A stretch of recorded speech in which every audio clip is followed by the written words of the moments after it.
Bear spray versus firearm is the question we're going to tackle on today's Thrive Vodcast. It's a question of survival. If you spend time in grizzly country, you might only get one chance to get it right. We're not talking about barstool debates or Instagram flexing. We're talking about what works when the chips are down and a grizzly bear is closing the gap at 30 miles an hour. When it comes to stopping a grizzly, very few folks have done it, but plenty think they can and that they understand how extreme the situation will be. From what I've seen, the truth is almost none actually do.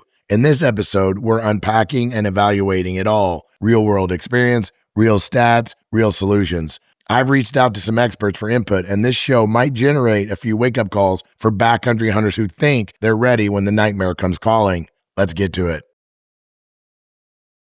All right, let's get something straight right out of the gate. This isn't a debate for keyboard warriors or those couch riding folks who have never been in real grizzly country and more than likely never will be. We're talking about real-world backcountry defense when 600 pounds of claw and fury is coming in hot. In this spotlight segment, we're going to break down reality, not the fantasy, behind bear spray versus firearms in a grizzly bear encounter. We're not talking about theory, we're talking about what actually works and what has worked in the tightest, most terrifying 3 seconds of your life. I wanted to kick things off with a couple of my personal observations. To start with, I've had several grizzly encounters in the backcountry, with more than a couple ending up in camp with warning shots fired. Up to this point in my backcountry pursuits, my G-bear encounters have not escalated beyond warning shots. With that said, I completely understand the more at-bats you get, the more likely you are to strike out at some point. Secondly, Joel Turner taught a bear defense class at one of the recent Western hunting summits put on by Ryan and Hillary Lampers. I have to say the grizzly defense training scenario that Joe set up at that event was absolutely eye-opening. He put a 3-gallon plastic jug on a rope 50 to 60 yards away. Each of the 35-plus summit attendees had their pistols out and at the low ready position. Joel pulled the jug on a rope toward the students, and they attempted to shoot it until it overtook them. He was pulling the jug at maybe jogging speed, nothing near the speed of a real attacking grizzly.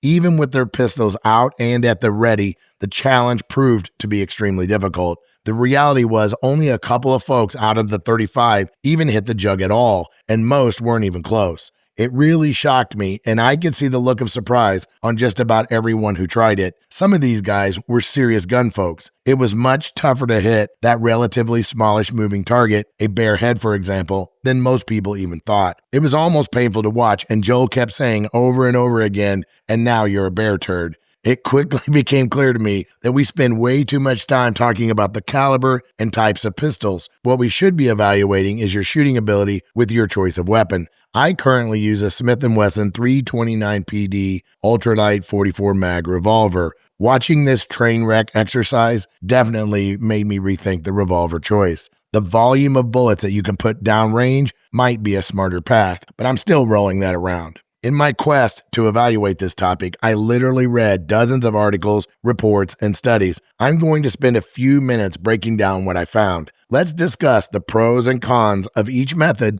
then wrap up with some conclusions. The case for bear spray. The pros.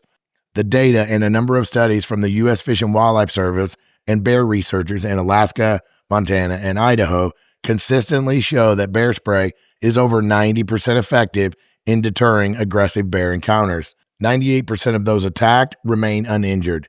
Bear spray is easy to deploy. It can be easier to deploy under stress, and it has a cone of coverage that is a lot more forgiving. Spray gives you an overall better margin of error. It is very lightweight, no permit needed, at least at this point, but I'm sure some liberal think tank is plotting some kind of ban. The cons. It can definitely be affected by the wind. It has a limited range, a max of about 25 to 30 feet. There is no reloading option. Spray empties very quickly. You have 6 to 10 seconds and you get no second chances.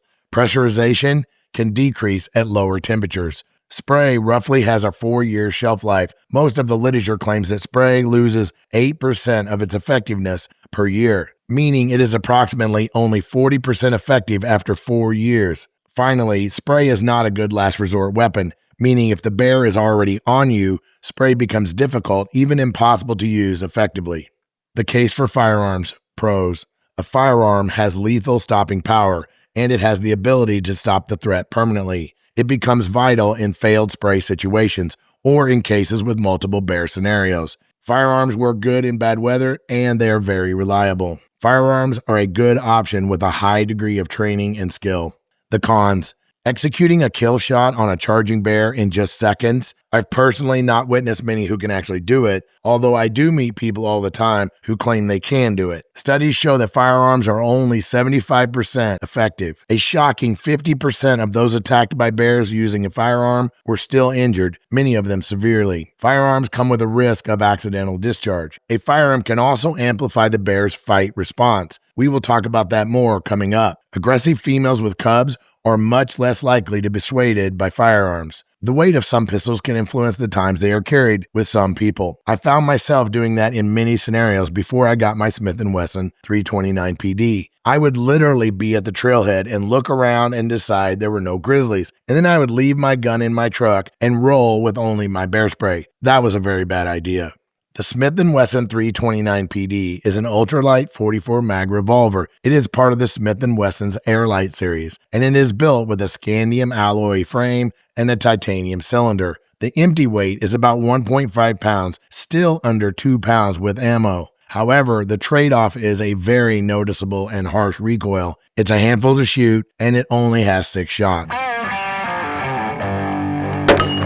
Guys, I'll tell you what. You've seen me shoot a lot of big bore revolvers on this channel, including 454 Casull, 460 Smith & Wesson, 500 Smith & Wesson, and many more. This little 44 Magnum is the most painful gun as far as recoil goes on my hands that I have ever shot. The pros and cons of the bear spray versus firearm debate will probably not be solved in this episode, but before we move on to the reality of actually being attacked, let's wrap up this hot debate with something that is rarely talked about in the spray versus firearm discussion: adrenaline.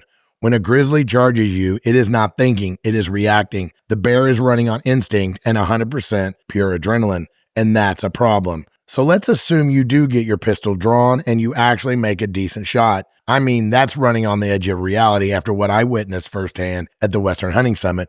But let's say by grace, you do hit the bear, but it's not an immediate kill shot. The bear's adrenaline just got jacked even higher. You've taken an incredibly bad situation and lit it on fire. A wounded grizzly usually does not back down, it doubles down. It becomes more aggressive, more focused, and potentially far more dangerous. Now, the same scenario with spray as the first line of defense. The bear is instantly overwhelmed and enters sensory overload, eyes burning, lungs seizing, nose on fire. The bear's focus can be broken, and in a lot of cases will retreat out of instinctive protection. Spray generally does not increase the adrenaline response, it subdues it. The bear is put into chaos and is confused with sensory overload. It generally does not push a bear further into the fight, it pulls it out of the moment. Don't get me wrong, having a firearm at the ready as a secondary backup option, absolutely. Pistols have their place in my opinion, no doubt. I always carry one on backcountry hunts in grizzly country. Essential Wilderness put together a great video on the spray versus firearm debate. I really liked the way he broke down the science versus opinions and reports. I've included a link to that video in the text description below. It's hard to ignore that researchers looked at nearly 1,000 grizzly and black bear encounters, and they found that bear spray worked about 90% of the time, with nearly 0 serious injuries. Guns were only effective about 80% of the time, and users still got seriously injured about half the time. I asked Justin Rasmussen with Rasco to put together a few of his thoughts on spray versus firearms. Bear spray or bullets?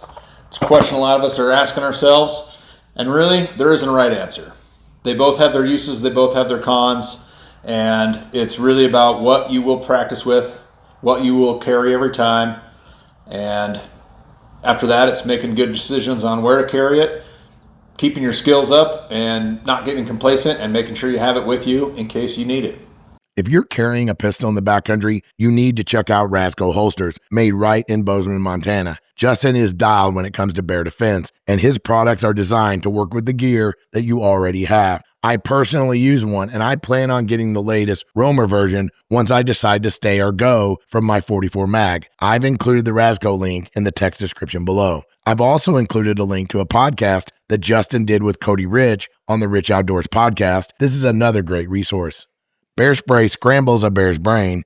A bullet might just flip its kill switch. The hybrid approach. Myself and most of my hunting partners carry both all the time, every time in grizzly country. For me personally, I can't speak for all my friends, but bear spray is my first line of defense, and my Smith & Wesson PD is my last resort Hail Mary backup. After the training scenario debacle that I witnessed at the Western Hunting Summit, I might be switching to a subcompact 10mm in the near future. As I alluded to earlier, the reason I chose the 329 was that I was finding myself not carrying my other pistols because they were way too heavy. I also mentioned that we've had to fire warning shots on many of our backcountry hunts. I'm not sure what the outcome would have been in those situations if we had only had spray to rely on. When things go bad with a grizzly attack, and they almost always do, you want every tool at your disposal. The chances of being attacked. Okay, now that we have fleshed out all the defense options, what is actually the likelihood that you're going to find yourself under attack? I guided backcountry llama-supported pack trips into the remote reaches of Yellowstone for several years, and many of my non-Western clients were convinced there was a G-bear behind every tree. I honestly think a few thought that the chances of making it out alive were 50-50. What is the reality? For this segment, I strictly looked at grizzly deaths that were reported in the U.S. The way they try to manipulate the grizzly data, I would not be surprised to find out that a few deaths were not reported. Between 2000 and 2008, there were 4 fatal grizzly attacks, which equates to about 0.44 per year. Between 2010 and 2019, there were 12 attacks, and that equates to about 0.83 per year, almost double the annual rate. Between 2020 and 2023, there were 8 fatal grizzly attacks during that 4-year period. That jumped up to 2 per year. That's a 355% increase per year. A total of 24 grizzly attack fatalities have occurred in the U.S. since 2000. This number does not take into account the 2024 and the 2025 deaths. This data seems to be hard to uncover for some reason. A study was done in Yellowstone based on bear-human interactions that were gathered from bear reports that were self-reported by park visitors, concession employees, and park staff at visitor information centers, and also via telephone and email during the 32-year period from 1991 to 2022. I'm not sure how reliable this is, but it does give us enough data to show the point. A total of 2,189 backcountry grizzly interactions were recorded. 25 grizzly attacks were confirmed, which works out to about 1 attack per 88 encounters. Nearly all the attacks, 93%, occurred in remote backcountry areas. You are more likely to die slipping in your bathtub than from a grizzly bear. You're also more likely to be killed by a falling vending machine, even though that is technically a dead heat, at about 2 per year. You're far more at risk from bees and cows. Yes, cows kill about 22 Americans a year. The reality is you are roughly 160 times more likely to die in a deer-related car crash on your way to the hunt than from a grizzly bear attack. Where are we in 2025? An estimated 7 grizzlies have been killed so far in 2025. As you can see by the chart, 4 of those were from self-defense and euthanization. Believe it or not, Montana FWP has a Grizzly Mortality tracker. I've included a link to the tracker in the text description below. Montana averages 30 to 35 dead grizzlies a year, so we are already well on our way. Montana alone euthanizes more than 10 bears a year at serious taxpayer expense. But the thought of giving out a tag or two, well, that's unreasonable and it's not possible.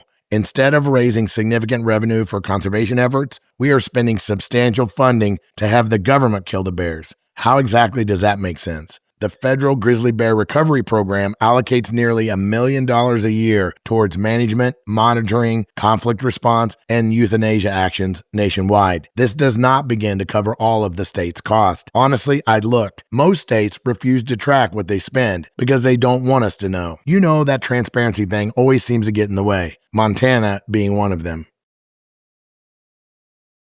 What's new at PEAX equipment? A lot, really, but this week, I want to highlight the launch of a totally new lineup built to tighten up your backcountry system. First up, the PEAX compression sacks. Your puffy gear, your clothes, and your sleeping bag shouldn't eat up half your pack. This thing crushes down the bulk and maximizes your carrying capacity. I've been waiting for these. Next, the PEAX dry bag. The rain, snow, blown water bladders, all of that is no worry now. These ultralight dry bags keep your critical gear dry, organized, and ready. They come in a wide selection available from 5 all the way up to 35 liters. The PEAX kit sacks. No more digging around in your pack. Use these kit sacks to organize toiletries, medications, tools, power gear, basically any and all of your mission critical items. These sacks will keep your gear dry, secure, and exactly where you need it. Finally, be sure to check out the new scope covers and glassing pads. We will be talking a lot more about these in future episodes. The new PEAX storage gear drop is Thursday, July 24th at 7 p.m. Mountain Time. Get your kid dialed in at peaceequipment.com. The truth is, the odds of being attacked by a grizzly are low, really low. You can't operate in fear. You're more likely to get struck by lightning or have a tree fall on you than face an attacking bear. But rare doesn't mean impossible. And if it does happen, you won't have time to rethink your setup. I carry both spray and pistol. When the moment of truth comes, I don't want to gamble on odds. I want options. I like to walk out of the backcountry the same way I walked in. In grizzly country, your best defense might not be firepower. It might be foresight. I'll see you next time.